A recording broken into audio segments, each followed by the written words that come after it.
وہ معجزے جس کے انتظار میں تم ہو، وہ تو تم سے بھی کہیں زیادہ تمہارے انتظار میں ہے۔ تمہارے آنسو کی تمام تر گنتی کو یاد رکھے ہوئے ہے۔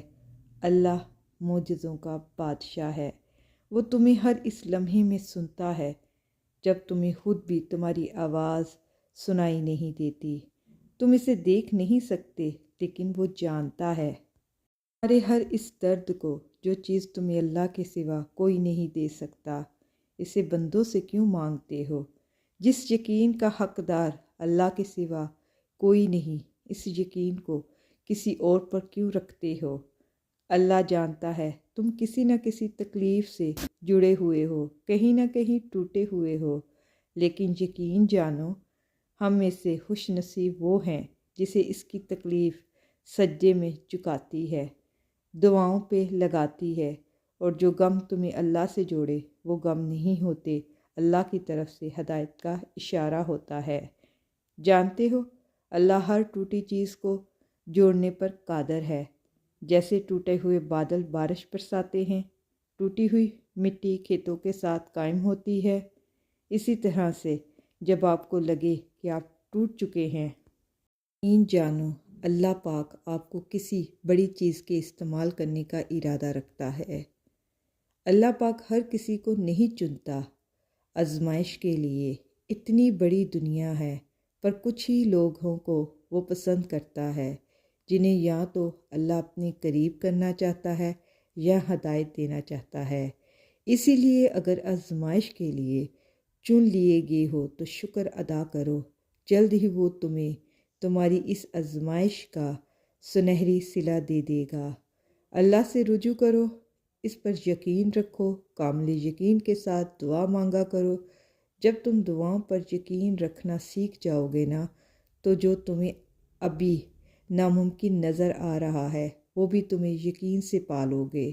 اللہ تو اپنے بندوں سے بے پناہ محبت کرتا ہے، اس کی رحمت سب کے لیے ہے۔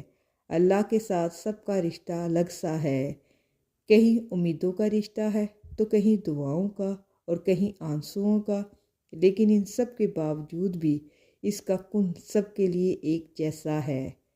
تو تم مایوس نہ ہو، نا امید نہ ہونا، کیونکہ جن کی امید اللہ سے وابستہ ہوتی ہے نا، وہ کبھی نا امید کیسے ہو سکتے ہیں۔ جان لو یقین کیے بغیر ہر دعا ادھوری ہے۔ تم جس رب کی بارگاہ میں اپنی مشکلات کا حل مانگ رہے ہو وہ اسی دنیا کا نہیں ہے، کن سے فیکون کا مالک ہے۔ اس کا بس ہر چیز کر دینا ممکن ہے۔ ہر کام کا مقرر وقت ہے، وقت درکار ہوتا ہے۔ وہ رب تو کہہ دیتا ہے کہ تم مجھ سے مانگو، میں تمہاری دعائیں قبول کروں گا۔ پھر قبولیت کا شک کیسا؟ تمہاری دعا کا جواب نہیں آیا اب تک تو اس کا مطلب یہ تو نہیں کہ تمہاری دعائیں سنی ہی نہیں گئی۔ اللہ تمہاری دعائیں کرنے سے پہلے ہی اللہ تمہاری دعا سے واقف ہے، بس اللہ بہترین وقت پر عطا کرتا ہے جب وہ چیز تمہارے حق میں بہتر ہوگی۔ اور اگر تمہارے حق میں بہتر نہ ہوئی نا تو تم دعا کرو کہ یا اللہ یہ دعا میرے حق میں بہتر کر دے۔